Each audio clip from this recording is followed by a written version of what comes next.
Hello, welcome, travelers, to the underworld realm, where myth and eternity meet. What lies here in this realm will surprise you, especially near the Elm of Dreams, but I get ahead of myself.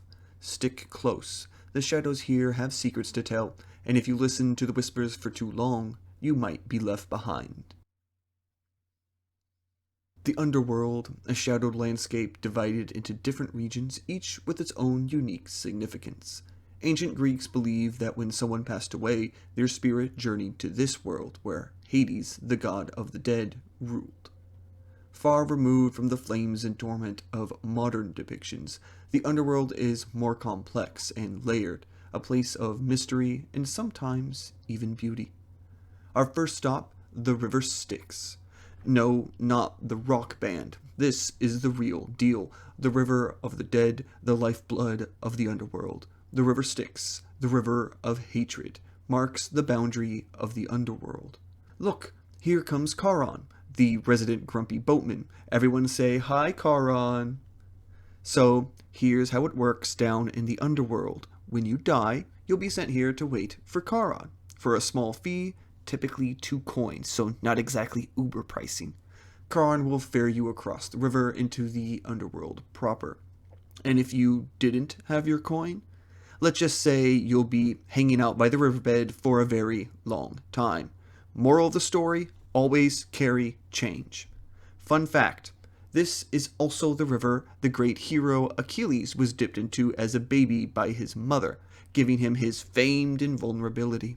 Except that pesky heel, which she had to hold him by while giving him the dunking. Always double dip, folks. Across the river, we come to the gates of Hades, the gates of horn and ivory. But don't expect a friendly welcome. Instead, you'll be greeted by none other than Hades' loyal guard dog, Cerberus. Cerberus isn't your average pup. He's more like 3 very large, very growly dogs squished into one body, each head with a meaner snarl than the last. Cerberus has one job: make sure no one sneaks in, and definitely no one sneaks out. The only thing Cerberus lets out of these gates is dreams. The gates themselves are twofold, one of ivory, one of horn. From the horn gate comes the true dreams, the prophetic ones, easy to understand. From the ivory gate comes the false dreams, the hard to interpret ones. Remember that dream of you being in school giving a book report in front of class, but you were in your underwear? That's the ivory gate doing its work. Makes sense, right? Hades designed the place so simply. Ah, what a great guy. And we're moving. Alright, everyone. Welcome to the Judgement Fields of Hades. Imagine this as the underworld's version of the DMV, only the stakes are a little higher. You're registering your soul here instead of that project car you swear you'll finish over and over again for like the next 10 years. When you do arrive, you're greeted by 3 wise judges, Minos, Rhadamanthus, and Acus. These guys have the job of sorting every soul into one of 3 destinations. Elysium for the heroes and the virtuous, the Asphodel Fields for your average law-abiding citizens, and for the not-so-great folks, there's always a one-way ticket to Tartarus. Think of it like a Greek Afterlife sorting hat, but with less fanfare and there's no opening musical number. Let's move ahead here and see what we find. Alright, folks, welcome to the Asphodel Meadows. This is where most ordinary souls spend eternity. Now, don't let the word meadows fool you. It's not exactly the lush paradise you might hope for. The landscape is filled with fields of asphodel flowers, which are, well, how do I put this? They're sort of eternally wilted and ghostly gray. Imagine a yard outside a haunted house in serious need of some TLC. The souls here simply wander about for eternity in boredom and forgetfulness. It's the universe's largest retirement home, really. But, oh, look over there, the Orchards of Persephone. This is Hades' attempt at landscaping, all to keep his queen happy, and it gives a rare splash of color around here. Since Persephone's only down here for half the year, these orchards serve as her retreat. She's the one who brought a bit of life to this place, but unfortunately, there's not much growing besides pomegranate trees and a few twisted vines. It's the closest thing the underworld has to a park, though, so hey, don't complain. Now, right up ahead is Hades' palace itself. If you were expecting a gloomy castle, congrats, you're absolutely right. This place is massive, dark, and foreboding, with decor that says, "I'm powerful, but I don't like guests." This is where Orpheus played his song for the royal couple, swaying them to his side. Even that didn't have a happy ending, though. I think he left through the Ivory Gate, perhaps. Oh my! If you look off to your right, you'll see the famous cattle herds of Hades, overseen by the giant Menenoitus, the underworld's most dedicated herdsman. These are no ordinary cows. They're big, onyx black, and filled with more hate than their owner. Their herdsman keeps an eye over them 24/7, just in case anyone's going to wander in here looking for some beef. So keep your distance. Now, just beyond the Asphodel Meadows, we have the River Lethe, aka the River of Forgetfulness. Any one of the souls who drinks from these waters forgets everything about their life. It's a kind of blank slate package deal before some souls get reincarnated.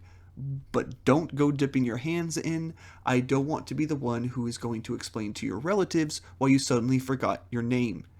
If you look out to your left, you'll see a large rocky outcropping where the Lethe is flowing from.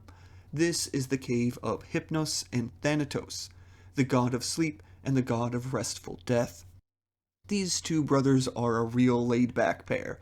Hypnos is the one who ensures you take that nap during a boring office meeting, and his brother Thanatos, lurking in the shadows all edgy-like, is the one who decides if that nap is when your soul finally clocks out for the last time. On the other side of the Lethe, you'll see the Demos Oneiroi, the land of dreams and nightmares. This is the source of all those dreams that exit through the gates back by Cerberus. Let's start with the Helm of Dreams right in the middle there. The ancient Greeks believed that every dream, weird flying dreams, every nightmare where you forgot to study for a test, they fall like mist from this massive eerie tree. And, like any respectable tree in the underworld, it's dead-looking, gnarled, and not exactly the kind of elm you'll find in a cozy park. Further about, you'll see the ghostly spirits of the monsters from the world above. The Gorgons, Medusa, Hydra, the Minotaur. They aren't treated to the human sorting system that we saw back at the fields. They all come here to waste away as dreams of the past. Ah, did you see that there? That's the three Furies. Sister demons here in the underworld that are all about punishment. They have quite the nose for wrongdoers, trying to find the bad souls here in the underworld to dish out some extracurricular torture. If you ever hurt a child, they will have a particular bone to pick with you, so be wary. Oh, they spotted us. Let's keep going, shall we? Keep it moving, folks. Come on, come on. Okay, strap in, ladies and gentlemen, and welcome to Tartarus, the world's maximum security hotel. This is the realm for ancient rule breakers, where the worst of the worst come to serve their sentences. First up, if you look to your left, you might spot Sisyphus. Sisyphus, king and schemer and all-around bad boy. His punishment? Rolling a massive boulder up a hill only to watch it roll back down every single time. Not exactly the workout plan he had in mind, I'm sure. He's been at it for, just a few thousand years. So, let's applaud him for that perseverance. I mean, can you imagine the upper body strength? Now, a bit further along, you'll see Tantalus, the original victim of the ultimate tease. Poor guy standing in water with the juiciest fruit dangling over his head. But here's the catch. Every time he tries to grab a bite, the fruit lifts just out of reach. Talk about frustrating. Tantalus was a bit of a troublemaker, but let's be real. Hades is definitely winning the who can be pettier contest here. And lastly, folks, keep an eye out for Tytios, the resident giant with a truly unfortunate job of internal pest control. His punishment? being enemies with 2 vultures feasting on his liver, which grows back every night. Sounds painful, but don't feel too bad. He earned it by trying to kidnap a goddess. Lesson learned: in Greek myth, messing with goddesses does not end well. Okay, enough gloom. Let's try heading to somewhere a little nicer, yeah? Come close, circle around, folks. Welcome to the creme de la creme of the underworld, the Elysium Fields. If you're feeling extra lucky, you can try the Isle of the Blessed. Think of this as the Underworld's Platinum Club membership section, but with way fewer velvet ropes and much more grass. Let's start with Elysium. This is where the best and the brightest of the ancient world come to live out their afterlives. Heroes and philosophers, people who are just really good at being decent folks. It's like the Underworld's answer to a luxury resort. You get to kick back and enjoy endless sunshine, lush meadows, and all-you-can-eat ambrosia. Sounds nice, right? But here's the catch. It's eternity, so eventually you're going to run out of things to talk about with your fellow immortals. The conversation usually turns to, so, remember that time we, were alive? Once you get tired of that, you can try to go for the Platinum Elite Plus program, the Isle of the Blessed, which has a process. If you choose so, you can decide to reincarnate from the Elysium Fields. You get reborn and try that human life thing again. If you do, and are a good person once more and make it to Elysium Fields, you can decide to perform the hat trick, 3rd time around for all the marbles in the bag. If you get sent to Elysium 3 times, you can upgrade to the Isle of the Blessed. Now this is where true legends go. It's like getting a private island in the Mediterranean, but the view is eternal bliss and there's no need for sunscreen. Here, it's not just about sunshine and feasts. The lucky few who end up here enjoy absolutely no suffering, no sorrow, just pure, unadulterated happiness.